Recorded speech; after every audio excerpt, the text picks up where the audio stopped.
Okay, so let's get to my guest. I'm really just thrilled. This is for any of us who are having a tough time, and even you're not. I know you are sometimes having sadness, having something else, some mental health issues. That's right. So I have the most wonderful therapist joining us, Kerry Stutzman from here in the Denver Metro. Kerry, welcome to our little time here. Thank you. Glad to be here. This is great. The people you see populating the sign, the greatest group of people. They tune in every night, and they are so lovely. So say hello, everybody, to Kerry. She's gonna talk us off the ledge here. So let's start with what are you seeing more of, maybe that you didn't from your patients right now?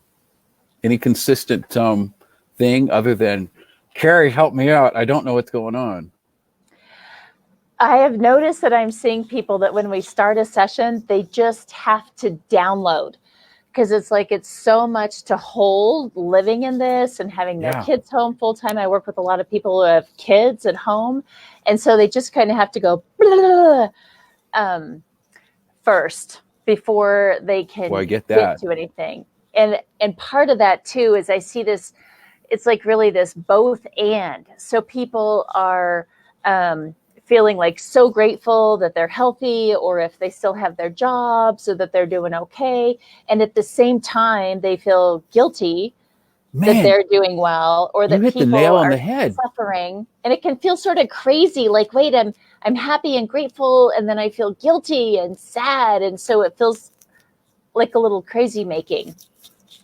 You're so right. I mean, how many times in a day, I'll start to want to complain just to let off some steam or unload my burden somewhere, and then you go, well, no, don't, because what do you have to complain about? There's so much more suffering, and so many people a lot worse than you are. So I know that you deal a lot with parents and families. So I know my wife is mostly home with our 5-year-old, and I'm there when I'm not here. And there's a lot of additional pressure to be a lot of things that you weren't necessarily to your child right now, Oh my gosh. In the beginning, when I would go to work, I'd be walking in thinking, right now, we parents are being asked to have all this increased capacity, right? To homeschool and to be our children's sole source of food and entertainment and fill in for what all the coaches and teachers were doing. So we have this increased need when we have decreased capacity. Right? Because it's hard for us too. And so we're stressed. We're like kind of compressed, lower bandwidth. And our kids need more and more and more because we're all they've got. So it's hard. I mean, it's just a lot for people. And I have a girlfriend who has a first grader, and she's like, my daughter is like this, mom. Constantly, nonstop needing affirmation and connection. And the mom's just like, she just needs a minute. Right. So just the other day, I was talking to her saying, do you do like a quiet hour with your daughter? And she's like, no, I'm on all the time until she goes to sleep. And I'm like, dude, it's okay to have a little bit of a quiet time. You can structure it so you give her some options, some music or a meditation or some art, or she has to keep her head on the pillow, let her look at books, but it's okay to have a few minutes of downtime. And it was like the light bulbs were going for her, going, really? I can do that? Absolutely. We've recently added something like that. Just like, we just have to go, all right, you know what? We're all under this roof. Let's, everybody pick a floor or something, let's just separate for a while. I'm glad that we're not alone feeling that way. And I love that you talk about flattening the anxiety curve.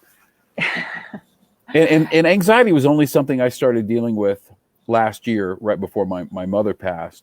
And I never understood that it was it could be a true physical manifestation, that it wasn't just, people worrying too much. And now with this added thing, I mean, you can feel like, well, I can't there's no place to go to get out from under this right now. Yeah. And, for people who don't normally carry a ton of anxiety, this is anxiety producing for everyone. So everyone feels it. But then when you have people who just tend to feel a lot of anxiety, I think it's sort of crushing. And so I did a little YouTube recording about how do we flatten the curve, because I was watching all those charts about, the curve goes up and there's this spike. And I'm like, oh my gosh, that's what's happening with anxiety. Wow, you're And so so right. I think part of the way, we want to flatten the curve of the coronavirus. And the same thing is we want to flatten the curve of anxiety. And I think that what causes this is to recognize that anxiety equals fear. And so there's a lot of fear producing news going on. And if we just tune into the fear, then we do this. But if we want to flatten it a little bit, we can kind of push ourselves to go, okay, I feel fear. Got that. Here's my fear. I'm afraid of da, da, da, da, da. And then also to spread it out and go, you know what, at the same time, there's stuff I'm mad about and sad about and feel regret about. And then if we really want to flatten the curve, we also push ourselves to broaden our repertoire. Instead of just staying in fear, go, what else do I feel? Yeah. And so if we do those 4 uncomfortable ones and then switch and do the opposites and go, okay, and at the same time, what am I happy about, grateful for, proud of, right? Just to recognize that we can have all these opposite, opposing, conflicting feelings at the same moment. And that actually makes us more sane, not more crazy. It can make us feel a little crazy because we're like, really, can I feel such different things at the same time? But yes.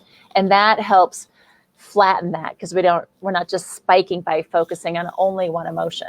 Well, Kathy here, I've lost it. Where'd it go? Oh, Kathy says, can being lonely cause anxiety? She has a question.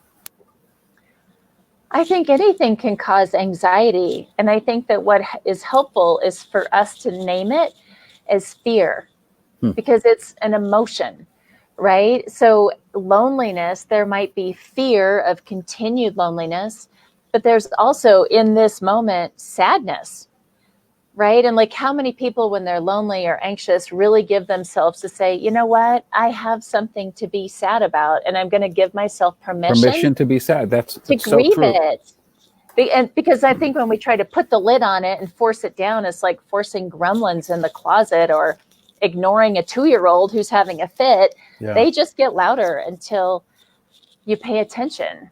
And something I don't know if I'm struggling with it, but I think about it many times a day, is I'm not a particularly sad guy, but there is many reasons to have a lot of sadness right now, either multiple times during the day, throughout an hour, for heaven's sakes. You can just, your moods come and go. And so how do you know the difference between sort of situational sadness in these ridiculous times and depression? Or does it matter that there is a differentiation? Because I think, am I getting depressed, or is this just nuts, Yeah. Well, there's a big difference. And, there's chronic depression, and then there's situational depression. And so it would be reasonable that a lot of people would have some situational depression right now. But I think it can be helpful to go, okay, this isn't my normal state. I'm still functioning.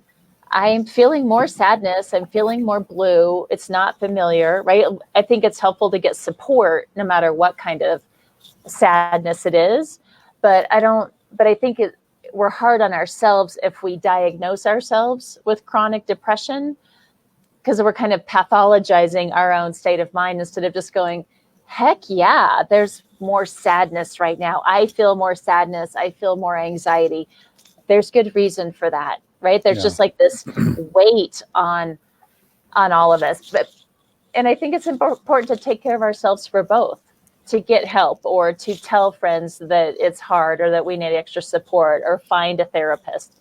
And right now, one of the upsides of this whole pandemic is that every therapist is now, at least that I know of, is now doing teletherapy. Absolutely. So it's so much more easy to access, because you can stay home. I mean, I'm meeting with people like in their closets, in the bathroom, in the basement, wherever they can hide from their kids. They're in there whispering and having their therapy sessions in the car. I know people are like, go get in the car because otherwise the 7-year-old will come find her. Right. Mom, who are you talking to? Why are you crying, mommy? Right. Yeah. So this is all so very helpful. Now I have a question for you, and I don't know if you've had to deal with this. At first I felt protective about my my daughter. I didn't want her to like see what Colorado looks like now with the masks, and it's strange looking. I mean, if any of us went inside for 2 months and then came back outside and saw what it looked like, you'd go, what is this? And so that's something. She has not been out. I haven't put a mask on her because she hasn't been anywhere besides the yard and the house. But what do you say to the kids about that, or am I making too big a deal of that? Well, it makes me think of one little story I have to tell. When I was taking my kids, I had been to my mom's house and she wanted to give him a kiss, but she had a cold. And so she said to my 3-year-old, I'm not going to give you a kiss because I don't want to give you any bugs. And he's like, Anima, do you have bugs on your lips? So, so if they're really little, they don't necessarily understand some of the virus and germ thing. But I think I think parents can approach that kind of the same way they do with masks and costumes. To explain the purpose of a mask for Halloween, mm-hmm. and we can explain the purpose of a mask and put them on and have our kids put them on and practice. We can do a practice before we take them on where we might put them on. Oh, I have mine. Can't reach it. Where we can say, like, can you tell that I'm smiling under my mask? And it's just me, and we can, can you tell my different faces and that I'm still happy, so that they because I think when I'm out in public and people have their masks on, they just look grumpier. Always. Right? Because we do if a they're lot smiling, or if they're in shock, or if they're going to rob the place. You just don't know right now. It's harder to tell, right? So how are you? How's the therapist doing? You're busy taking care of all of us. I've been talking to a lot of therapists, and I would say, me personally, in the beginning, I was sort of in shock and I was sort of down, and I saw a bunch of colleagues like posting this and that and sending out newsletters, and I was just like, I don't even know what to do with this. I just felt flat. Mm-hmm. And then I went through a phase where, like, oh my gosh, I am trapped with teenagers. I have teenagers in my house. I have college kids and teenagers, and they're no more enthusiastic about doing chores than they were before this. And they eat all the time, and they don't always clean up. And so sometimes I'm just like, I'm trapped with teenagers. So some people are trapped with toddlers. I'm trapped with teenagers. But now it's starting to feel sort of normal. And you know what? Like, there are things I really miss and I'm really sad about. But it's also really sort of nice to be with my family. And I think I'm super grateful because I love the people I'm quarantined with. Right. And that goes back to your conflicting emotions that this is absolutely crazy.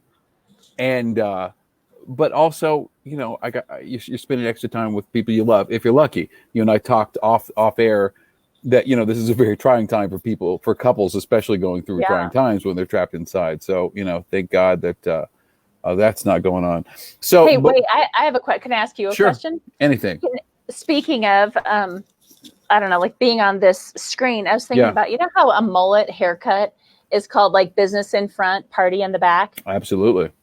I want to know what the term is for, like, like, this is businessy, like you have to be businessy from here to here. But, the bottom is like barefoot and yoga pants. Yeah. There has to be a name for that, isn't there? We've got to coin a phrase for that. I like it. Yeah, I haven't had pants on in 8 weeks now. I don't want to hear this. I have flip flops and a bathing suit trunks. It's been very cozy. It's a little breezy. But what the viewers don't know won't hurt them. Well, I think we need a name for this because people know it, right? Like, I heard that the online orders for tops, like working tops, have gone through the roof. But like skirts, shorts, pants, no one's buying them. So essentially, it's life as a dickie. Remember Dickies? It's not a real shirt. Just Your like younger audience probably doesn't, but yes. We'll let them look it up. It's just that's it. It's called Corona Dickie. And that's all you need to worry about just from here on up. I think we may be onto something, Kerry. But before I let you go, and I know I'm oversimplifying this, but like one thing you could tell all these wonderful people who watch this, that to give themselves a break or something in the middle of all this. I think it's to give ourselves a break. Where I see the most is parents. So I'll speak to the parenting piece, where all of a sudden parents feel like they're supposed to be on top of it all now, not just as parent, but as working parent and homeschooler and soccer coach and entertainment and tutor and piano instructor, right? Like all that stuff. And I just wrote a blog recently about the day I gave up on being a great mom. So I'm a parenting instructor. I put a lot of pressure on myself to be a good mom. And finally, there was a day where I'm like, I give up because I will never reach my own personal standard for how wonderful and amazing and resourceful and kind and patient I should be. So I scrapped that and I decided I'm just going to capture as many little good mommy moments in a day as I can. So if I was sweet, if I had eye contact with my kid, if I was patient, if I was present, I'm like, okay, good mommy moment, check the box. Oh, I got another good mommy moment. Oh, well, that's nice. That was a bad one. And at the end of the day, if I had a handful of good mommy moments, I called it good. And then if I had more good mommy moments than bad mommy moments, I'm like, you know what? All things considered, I'll call that being a good enough mom. We're not shooting for perfection here. You're absolutely right. Yeah. But we do it to ourselves, right? Absolutely. We should on ourselves. I should be gracious. I should be patient. And it's just unreasonable. Well, Kerry Stutzman, I appreciate your time so much, and not just for what you're doing here, but helping anybody. I'm a big proponent of mental health therapy, and I hope everybody gets some help. And also, before you go, I want to put this up. If anybody is, having a tough time, don't have too tough a time before calling this number, 800-273-8255. Somebody's on this number all the time. And don't let it go that far. But if you do, there's some good people there. Also, reach out to Kerry. Find her website. She's let me put it up here. Get the spelling correct. If you don't mind me putting it up. No, that's fine. KerryStutzman.com. So, one thing I would add too, just about the suicide part, is if you know somebody and you're worried about them, to check in and to call. And it's okay to ask, are you thinking about it? Right. And so we just need to not be too afraid to check in and ask people if they're actually thinking about suicide. Absolutely. So there's Kerry's website, KerryStutzman.com, right? Yeah. My eyes are going. So anyway, thank you so much. And it's really nice to see you again. And I hope we can maybe even do this again sometime. Yeah, thanks. That was fun. Night, everybody. Kerry Stutzman, everybody. Thanks, Kerry. All right. Bye.